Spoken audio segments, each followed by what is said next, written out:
Ancient Athens. Ancient Athens is one of the most extraordinary contradictions in all of human history, a city that invented democracy, philosophy, and the foundational ideas of Western civilization, while simultaneously constructing one of the most airtight legal cages ever built around half its population. The democracy that Athenians celebrated so loudly was not a democracy for women. It was not even close.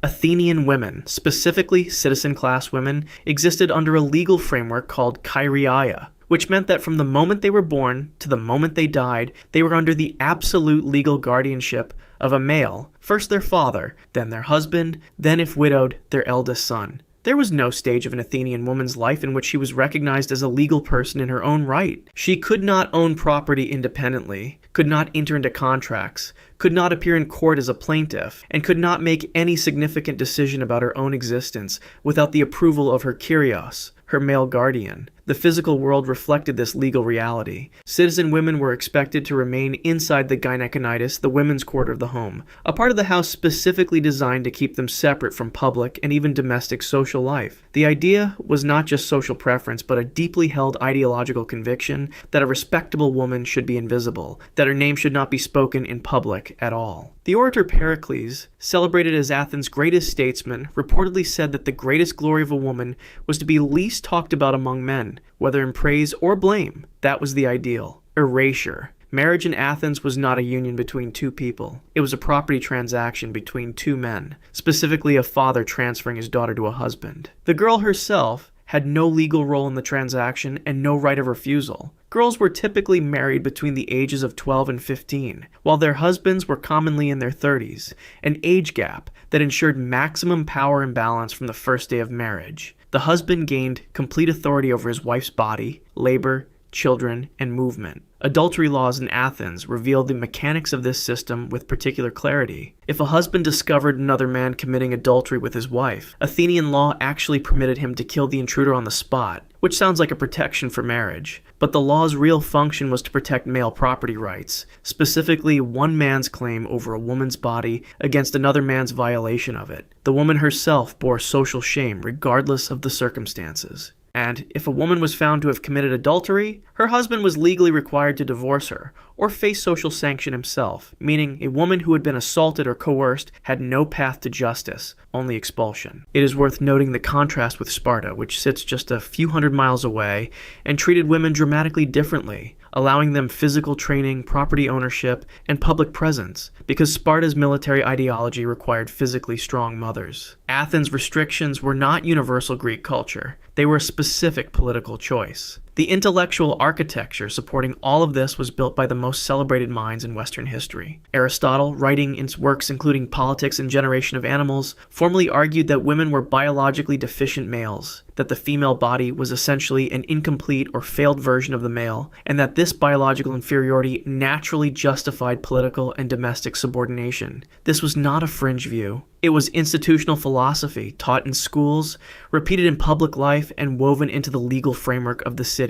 The one paradox worth noting, and Athens loved a paradox, is that women of the slave and courtesan class, tyrai, often had more practical freedom of movement and public presence than citizen women, because the restrictions were specifically designed not to protect all women, but to control the reproduction of citizen bloodlines, especially after Pericles' citizenship law of 451 BCE, which restricted Athenian citizenship to those born of two Athenian citizen parents, making the management of women's bodies a direct matter of civic and political urgency. Imperial China. Imperial China sustained a system of institutionalized female suffering for roughly 2,000 years with a consistency and thoroughness that is almost difficult to comprehend in its totality, and the practice that most vividly embodies that system is foot binding, a tradition that began around the 10th century during the Song dynasty and was not fully abolished until the early 20th century, meaning it persisted for roughly 1,000 years. The process began when a girl was between 4 and 7 years old, young enough that her bones were still soft and malleable.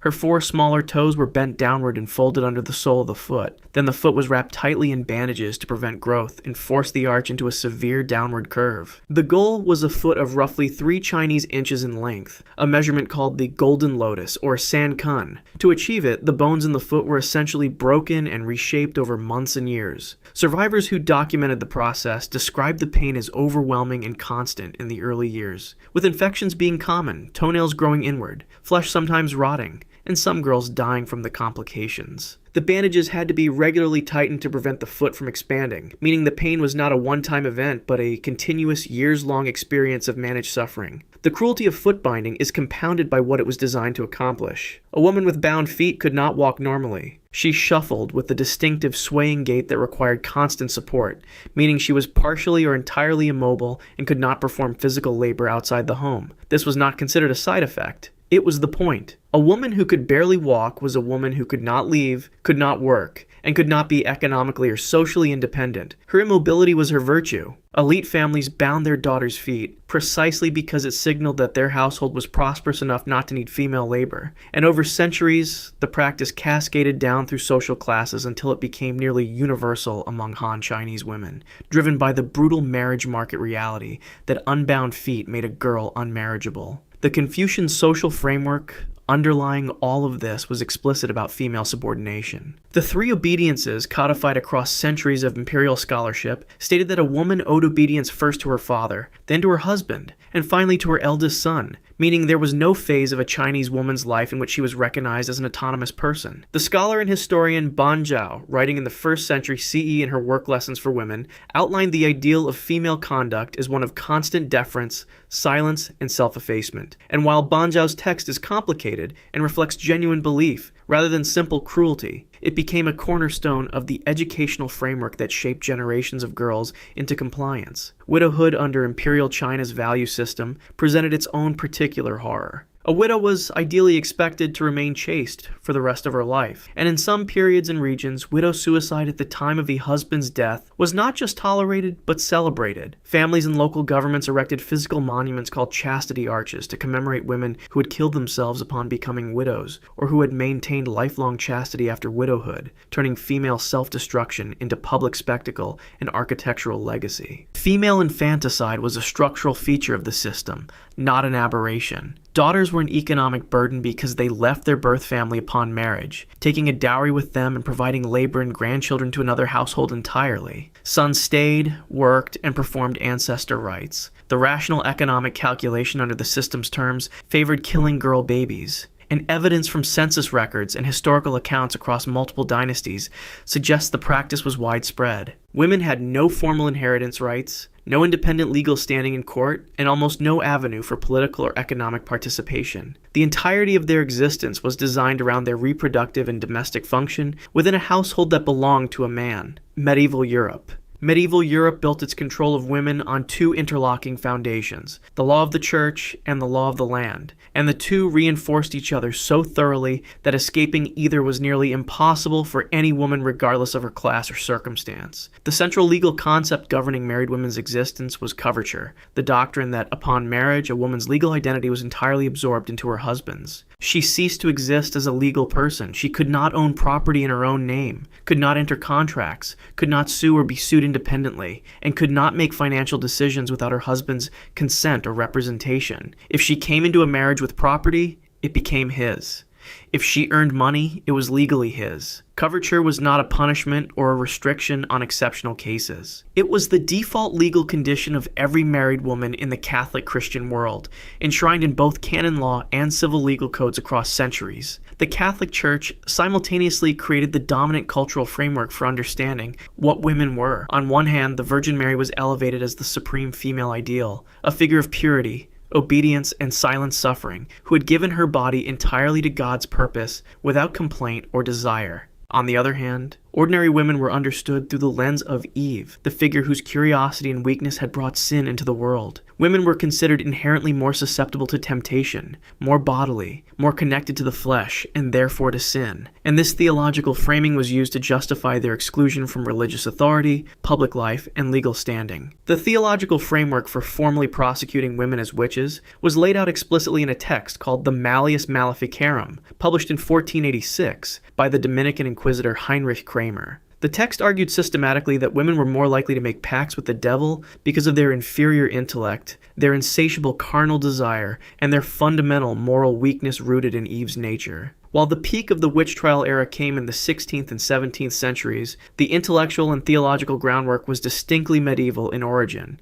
Rape within marriage was not a legal concept in medieval Europe, because marriage itself was understood as the wife's permanent and irrevocable consent to her husband's sexual access. A husband's conjugal rights were recognized by both church and civil law as absolute, meaning a woman had no legal mechanism to resist or report sexual violence by her husband ever. Women accused of adultery faced penalties ranging from public shaming and physical beating to death, while male adultery was treated as a moral failing of notably lesser consequence, and only became legally significant if it constituted an injury to another man's household, not to a woman's. The one legitimate pathway to a life outside male domestic control was female monasticism, and even that was systematically closed down over time. From the 12th century onward, the church increasingly required that women's religious communities be physically enclosed, meaning nuns were literally walled into their convents and prohibited from leaving, turning even the refuge of religious life into a different form of confinement. The rare exceptions, women like Hildegard of Bingen, who wrote theology, composed music, and corresponded with popes and emperors, operated within such extraordinary circumstances and with such exceptional individual force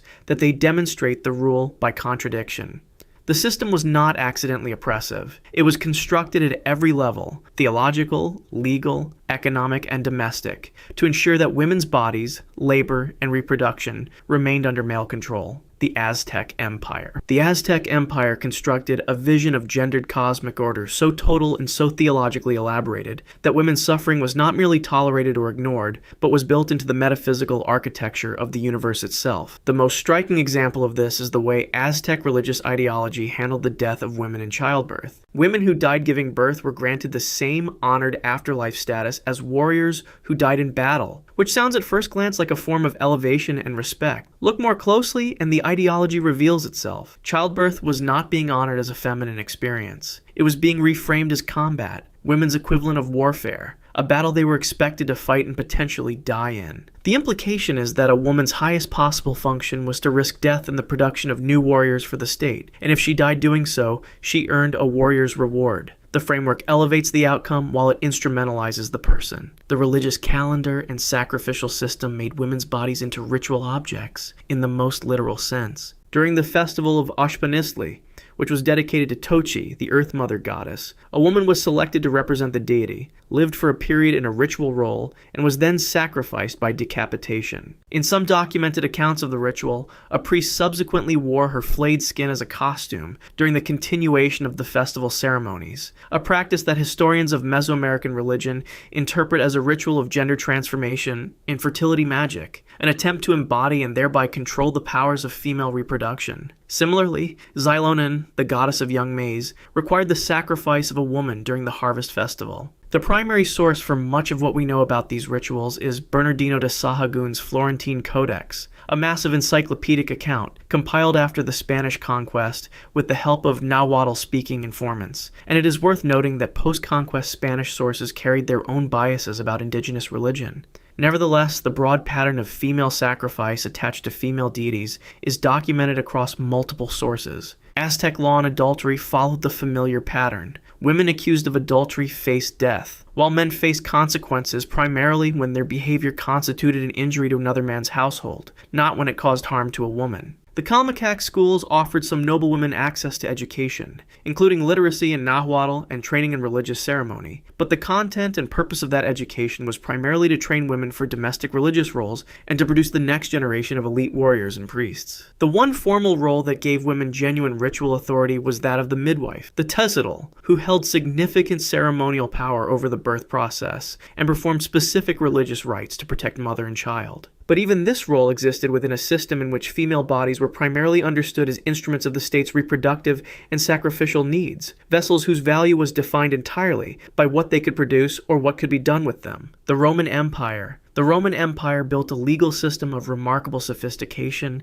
and then used it to codify female subordination with bureaucratic precision. At the foundation of Roman family law was patria potestas, the absolute legal authority of the male head of household, the paterfamilias, over every member of his family, including adult daughters and daughters-in-law. Under the earliest forms of Roman law, this authority included the ius vitae neceasque, the right of life and death over his dependents, meaning a Roman father or husband held legally recognized power to execute members of his household. This power became less commonly exercised as the Republic matured into the empire and as social norms shifted, but the legal principle persisted in modified forms across centuries and established the foundational assumption that women's lives were not their own. The practice of infant exposure was legal, normalized, and widespread throughout Roman history. When a baby was born, the father examined it and decided whether to accept it into the household or have it exposed, left outside at a designated location to die of the elements or be claimed by anyone who wanted a slave.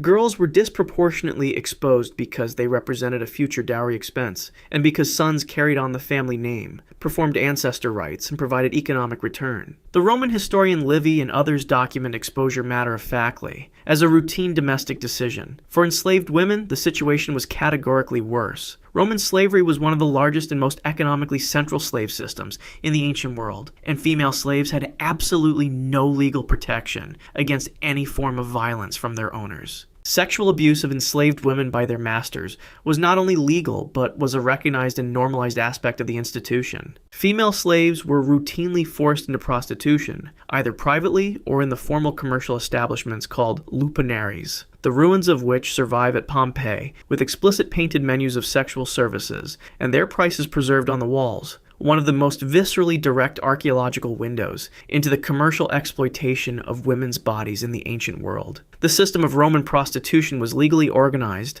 licensed, and taxed by the state. Women registered as prostitutes, many of whom had been enslaved or coerced into the role, were formally marked in legal records in ways that made social exit from the category nearly impossible. They lost their legal standing as respectable women permanently, meaning the coercion that had forced them into prostitution was compounded by a legal system that then punished them for it. The Vestal Virgins, the 6 women who tended Rome's sacred flame and who were in many respects the most publicly honored women in the Roman state, illustrate the system's logic with particular clarity. A Vestal who broke her vow of chastity was subject to a punishment specifically designed around the fact that she was sacred and could not have her blood shed. She was buried alive, sealed into an underground chamber with minimal food and water, a punishment that maximized suffering while maintaining the ritual fiction of not killing her directly. The women who served at the highest level of Roman religious life faced, as their ultimate sanction, one of the most deliberately agonizing deaths the state could devise: the Ottoman Empire. The Ottoman Empire operated one of history's most elaborately institutionalized systems of female captivity, and its most visible expression was the harem, a word that in popular Western imagination conjures images of luxury and intrigue, but which, examined without romanticism, describes a system of mass confinement. The imperial harem at Topkapi Palace in Istanbul housed hundreds of women at any given time, many of them acquired through slave raids, purchase, or as tribute from conquered territories, primarily from the Caucasus, the Balkans, and Africa. These women were the legal property of the Sultan. They had no freedom of movement, no right to leave, no legal recourse, and no identity outside their function within the palace's reproductive and domestic hierarchy. Their value was almost entirely sexual and reproductive, and those who did not attract the Sultan's personal attention could spend their entire lives in confinement within the palace walls, which were beautiful walls, tiled in the extraordinary blue and white Iznik ceramics of the Ottoman decorative tradition, but walls nonetheless. The Devshirme system, which forcibly took boys from Christian families and conquered territories for military and administrative training, had a parallel in the raiding and purchasing of girls for imperial and elite Ottoman households, a system of forced displacement that continued formally until the 17th century and informally beyond it. Ottoman family law, drawing on a particular interpretation of Islamic jurisprudence, gave men the unilateral right to divorce their wives by pronouncing talaq 3 times, a process requiring no consent, no process, and no justification from the wife. A woman seeking to initiate divorce faced an entirely different situation. She had to bring her case before a religious court, demonstrate specific grounds, and navigate a system that was structurally hostile to her claim, and that would subject her to significant social stigma regardless of outcome. Female testimony in Ottoman courts was formally given half the weight of male testimony, following a particular interpretation of Islamic legal tradition, meaning crimes against women were structurally harder to prosecute because the primary witness to the crime, the woman herself, was legally considered less credible than any male contradicting her account. Honor violence, the killing of women by male family members for perceived sexual or behavioral transgressions, was culturally tolerated and legally treated with considerable leniency throughout much of the empire's history. It is genuinely worth noting that the Ottoman system also produced the so-called Sultanate of Women, a period in the 16th and 17th centuries when women of the imperial harem, particularly the Sultan's mother, the Valid Sultan, exercised remarkable informal political power, corresponding with foreign monarchs and effectively directing state policy. But this is the exception that illuminates the rule. The only path to female power within the Ottoman system ran directly through the institution of confinement itself, colonial and antebellum American slavery. Colonial and antebellum American slavery created what may be the most legally airtight system of female dehumanization in the modern Western world, a structure in which black women were simultaneously property, reproductive infrastructure, and sexual objects with zero legal recourse against any form of violence, exploitation, or loss. Enslaved women in the American South could not own their own bodies in any legal sense. They could not refuse their enslavers' sexual demands. They could not protect their children from being sold away. They could not seek legal remedy for any harm done to them. The rape of an enslaved woman was not a crime under American law because she was not a person under American law. She was property, and damage to property was an owner's prerogative. After the United States formally banned the transatlantic slave trade in 1808, the domestic growth of the enslaved population became the primary source of new enslaved people, and this transformed enslaved women's reproductive capacity into a direct financial asset for their enslavers. Enslaved women were bred deliberately, their pregnancies monitored, their children counted as increases to an enslaver's holdings. A woman who gave birth to many children was more economically valuable to her enslaver, and that economic value did nothing whatsoever to protect her or her children. Children born to an enslaved woman and her enslaver were themselves enslaved and owned by that same enslaver, creating a system in which men could assault the women they owned, produce children from that assault, and then own those children, a self-perpetuating cycle of captivity and violation written into law and protected by the courts. The deliberate destruction of the mother-child bond was a structural feature of American slavery, not an aberration or an excess. Children were sold away from their mothers as routine commercial practice, the equivalent of selling off livestock. The psychological violence of this, the anticipatory terror that any day a child might simply be gone, was as much a feature of the system as the physical violence of the whip. The medical history of this period contains one of its most disturbing chapters. J. Marion Sims, celebrated in the history of medicine as the father of modern gynecology, developed his foundational surgical techniques for repairing vesicovaginal fistulas, a painful and debilitating childbirth injury, by performing repeated operations on enslaved women. The women whose bodies he used are documented by name: Anarcha, Betsy, and Lucy, among others. The debate over whether Sims used anesthesia during these procedures is ongoing among historians, with some arguing that effective anesthesia was available and others arguing that racist pseudoscientific beliefs held that black people experience pain differently, making the question of intent as troubling as the practice itself. Harriet Jacobs, who published her account incidents in the life of a slave girl in 1861 under the pseudonym Linda Brent, documented with first-person precision the specific texture of what enslaved women faced, the years of sexual harassment and coercion by her enslaver, the impossible calculations she made to protect herself and her children, and the way the entire social and legal structure of the South was engineered to ensure she had no recourse, no escape, and no protection. Her account is not exceptional. It is representative. Imperial Japan. Imperial Japan's treatment of women combined a deeply rooted feudal patriarchal structure with, in its final militarist phase, one of the most systematically brutal deployments of female bodies as military infrastructure in modern history.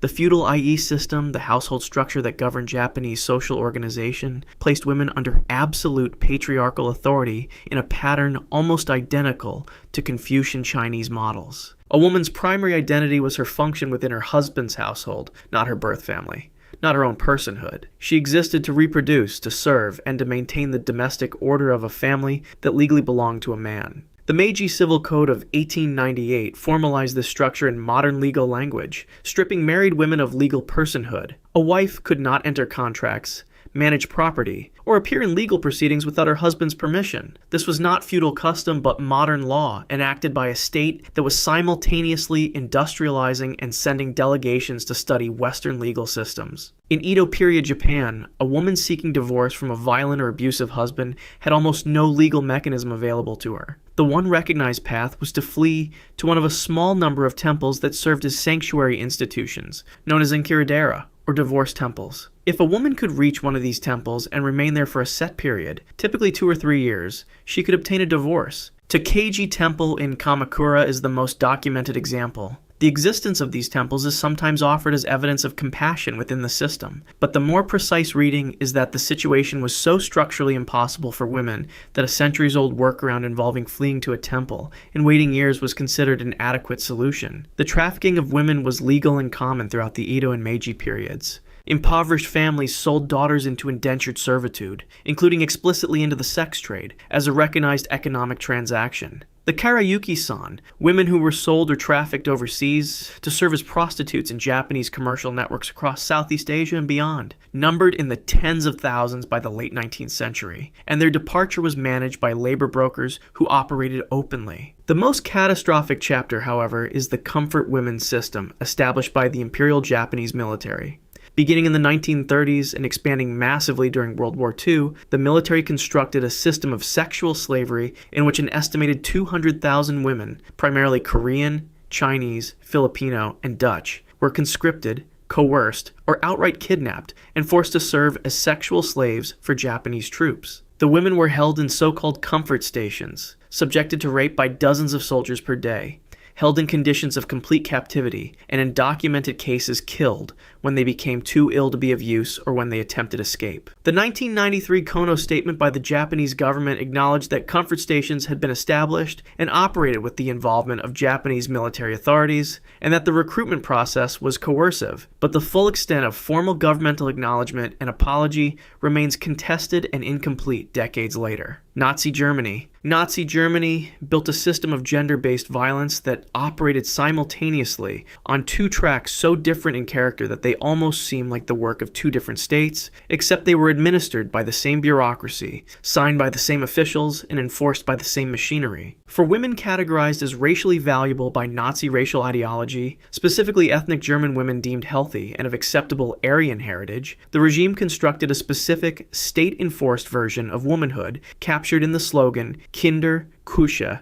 Kirche, children, kitchen, church. These women were pushed out of professional and public life, encouraged to leave the workforce and focus on reproduction, and rewarded for doing so with the Mutterkreuz, the Mother's Cross, a medal established in 1938 and awarded in bronze for 4 children, silver for 6, and gold for 8 or more. Women who bore large numbers of children for the state were decorated like soldiers. The reproductive function was transformed into a patriotic duty, and women who did not fulfill it were subjected to social pressure, professional exclusion, and in cases involving women deemed genetically undesirable, forced sterilization. For women categorized as racially undesirable, the other track of the system was exterminatory. The Law for the Prevention of Hereditarily Diseased Offspring, passed on July 14, 1933, established compulsory sterilization for people deemed to carry inheritable conditions, a category defined so broadly and applied so selectively by race and class that approximately 400,000 people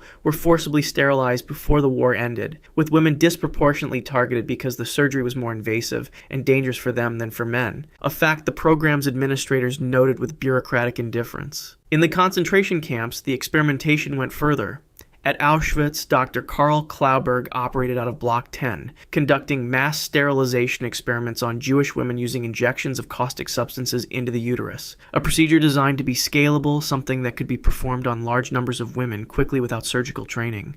Dr. Horst Schumann experimented with sterilization by high-dose radiation exposure. Women who survived these procedures frequently suffered permanent reproductive damage, chronic pain, organ damage, and decades of untreated trauma, because after the war, the German state was slow, and in many cases resistant to acknowledging, compensating, or even formally recognizing these survivors. Ravensbrück, the primary concentration camp for women, processed somewhere between 90,000 and 130,000 prisoners over its operation. Jewish women and women from occupied Eastern European territories faced sexual violence during mass shootings, carried out by mobile killing units called Einsatzgruppen, where victims were often stripped before execution, a combination of dehumanization, humiliation, and practicality that the perpetrators documented in their own operational reports. The Nazi system's particular horror is that it used the language of protection and honor for the women it wanted to exploit reproductively, and the language of science and efficiency for the women it wanted to destroy. ISIL Caliphate. ISIS represents something genuinely new in the history of institutionalized violence against women, not because the practices it employed were unprecedented in kind, but because it combined ancient patterns of slavery and sexual violence with 21st century media infrastructure, publishing theological justifications in a glossy English-language magazine, posting slave market prices online, and broadcasting atrocities through social media with the explicit goal of recruitment and normalization, all while administering the system through formal bureaucratic documentation. The capture of the Yazidi people in Sinjar, Iraq, beginning on August 3, 2014, was an event of concentrated horror. Yazidi men and older women were killed. Younger women and girls, some as young as 9 years old, according to survivor testimony and UN investigators, were systematically separated, transported, and enslaved. The United Nations estimates that approximately 5,000 to 7,000 Yazidi women and girls were captured in this operation and its immediate aftermath, though some estimates run higher. They were taken to holding facilities, sorted by age and marital status, and sold or distributed to ISIS fighters and commanders in open markets. ISIS published a formal theological justification for this in the 4th issue of its magazine, Dabiq, in an article titled The Revival of Slavery Before the Hour. The argument was explicit. Yazidis were polytheists, and Islamic law as interpreted by ISIS permitted the enslavement of polytheists captured in religiously sanctioned warfare. The article further argued that enslaving Yazidi women was not merely permitted but spiritually meritorious, that it was a sign of the approaching apocalypse, and that fighters who owned slaves were participating in a sacred fulfillment of prophecy. This was not a cover story or rationalization invented after the fact. It was a prospectus, published in advance in multiple languages, designed to attract recruits who wanted to own slaves. The bureaucratic machinery supporting the slave system was documented by investigators and journalists who obtained ISIS administrative papers. There were formal receipts for slave purchases. There were registration documents. There was a price list organized by age, with girls between 1 and 9 years old listed at the highest prices, and women over 40 at the lowest. Enslaved women were passed between owners, subjected to repeated rape, forced to convert to Islam, and in documented cases killed when they became pregnant, when they became ill, or when they attempted to escape. Children born from rape were separated from their mothers. Women who attempted suicide to escape were in some cases punished by having their children threatened. The everyday governance of territory under ISIS control imposed a parallel system of control on all women living in the caliphate, regardless of religion. Women were required to wear full face and body covering, were prohibited from leaving home without a male guardian, were barred from education beyond a certain level, barred from most forms of employment, and subject to punishment by public whipping or execution for violations of dress or movement rules. ISIS established a religious police force, the Hisbah, specifically tasked with enforcing these rules in public spaces. Nadia Murad, a Yazidi woman who survived ISIS captivity and escaped, became the first survivor to testify about ISIS's crimes before the United Nations Security Council in December 2015. She described with precise and unflinching detail the structure of the system, the markets, the ownership documents, the forced religious conversion, the repeated assault. She was awarded the Nobel Peace Prize in 2018. Her testimony and the broader UN documentation established formally what ISIS had already published openly. This was not individual violence, but state-organized, theologically elaborated, bureaucratically administered slavery, operating in the 21st century in a territory the size of the United Kingdom, while the world watched. If you want to see more, click the video on screen now.